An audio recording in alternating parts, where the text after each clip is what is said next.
Consider this. Can you really reprogram your mind for happiness? It's a tantalizing proposition, isn't it? The mind, with its intricate web of thoughts, emotions, and perceptions, holds immense power. It shapes our reality, influences our actions, and plays a significant role in our sense of self. Now imagine harnessing this power, directing it towards positivity and contentment. This is the concept of reprogramming the mind.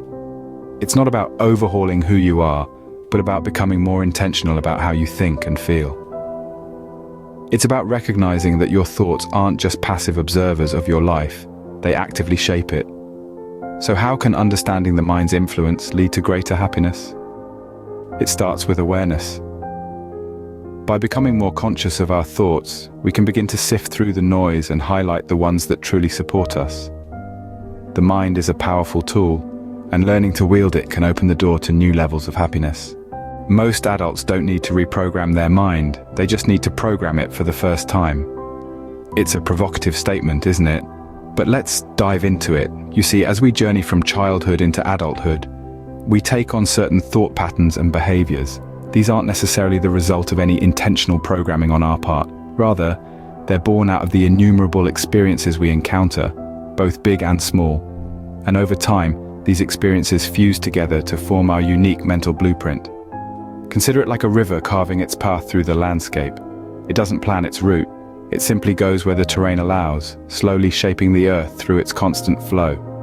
It's the same with our minds. Our thoughts and behaviors are shaped by the ebb and flow of our experiences, creating unconscious patterns that influence how we interact with the world. Now, these patterns aren't inherently bad. They can even be quite helpful in certain situations. But problems can arise when these unconscious patterns lead to negative thoughts or behaviors. Perhaps we've unconsciously learned to react defensively when criticized, or to doubt our abilities when faced with a challenge. These patterns, while not chosen, can limit our potential and happiness. So, what can we do about it? Well, the first step is awareness. We need to step back and observe our thoughts, almost like a third-party observer. Only when we become aware of these unconscious patterns can we begin to understand their impact on our lives. We can then begin to question their validity. Are these patterns serving us, or are they holding us back? Are they based on reality, or are they distorted perceptions of our experiences? It's through this introspection that we can start to unravel the tangled web of our unconscious mind, and it's here in this newfound awareness that we can start to intentionally program our minds, to choose how we want to think and behave rather than being led by the nose by our unconscious patterns. Understanding these unconscious patterns is the first step towards programming your mind. So, let's take that first step, shall we? To master your mind, you must first become more aware of your thoughts. This is a key principle in understanding the intricate workings of your mind. Let's take a moment to really dive into this concept. What does it mean to become more aware of your thoughts? Well, imagine your mind as a bustling city. Each thought is a car, whizzing by on the highway of your consciousness. Now, most of the time we let these cars zoom by without a second glance. We're not really aware of their presence or their destination. But what if we took the time to pull over a few of these cars and inspect them? This is essentially what self-awareness is. It's the act of slowing down, pulling over those thoughts and really understanding them. It's about recognizing whether these thoughts are like shiny, well-kept vehicles driving you towards success and happiness, or are they more like rusty old clunkers, causing nothing but trouble and traffic jams in your mind? We can't just be passive bystanders in the city of our mind. We need to become active participants, traffic controllers if you will. We have to pay attention to our thoughts throughout the day and evaluate whether they are supportive or not. Are they helping us reach our destination faster, or are they causing unnecessary detours? But how do we do this? It's simple. Make a habit of checking in with yourself.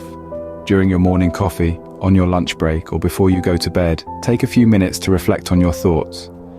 Are they mostly positive, negative, neutral? Do they support your goals and dreams, or do they hinder them? This is the crucial first step to mastering your mind. Remember, you can't change what you don't acknowledge. So, take a moment to listen to the hum of your mental traffic. Pay attention to the cars whizzing by. Are they helping you reach your destination, or are they just causing noise and confusion? Recognizing negative recurring thoughts is a stepping stone to reprogramming your mind. Don't just let those old clunkers clog up your mental highways. Take charge and steer your mind towards success and happiness. Reprogramming your mind involves giving positive thoughts more attention and importance. It's not about dismissing negative thoughts entirely, but rather about leaning into the positive, allowing them to take up more space in your mental landscape. Imagine your mind as a garden. Over time, weeds may have sprouted amongst your flowers. These weeds symbolize negative thoughts and unhelpful patterns. Now, you wouldn't just ignore the weeds and hope they disappear, would you? No, you'd actively work to remove them. Similarly, you need to acknowledge your negative thoughts and actively work to replace them with positive ones. But how do you give positive thoughts more attention and importance? Well, it's simpler than you might think. Start by paying attention to your internal dialogue. Are you constantly criticizing yourself? Are you always expecting the worst? If so, it's time to flip the script.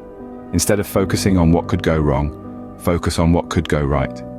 Instead of berating yourself for mistakes, congratulate yourself for your efforts and your growth. This shift in mindset won't happen overnight. It's a process. And like any process, it requires consistent effort. Every time you catch yourself slipping into negativity, gently guide your mind back towards positivity. The more you do this, the more natural it will become. But reprogramming your mind isn't just about changing your thoughts. It's also about aligning your actions with these new positive thoughts. If you're telling yourself that you're capable and deserving, then act like it. Take risks, step out of your comfort zone, chase your dreams. Your actions reinforce your thoughts, and together they can create a powerful feedback loop that propels you towards happiness. Remember, your mind is incredibly powerful. It can be your greatest ally or your greatest enemy. The choice is yours. If you're willing to put in the work, to consistently choose positivity over negativity, to align your actions with your thoughts, then you can reprogram your mind. With consistent positive thinking and aligned actions, you can reprogram your mind for happiness. This is not an overnight miracle. It's a journey, a process. But trust me, it's a journey worth embarking on. So, are you ready to set sail towards happiness?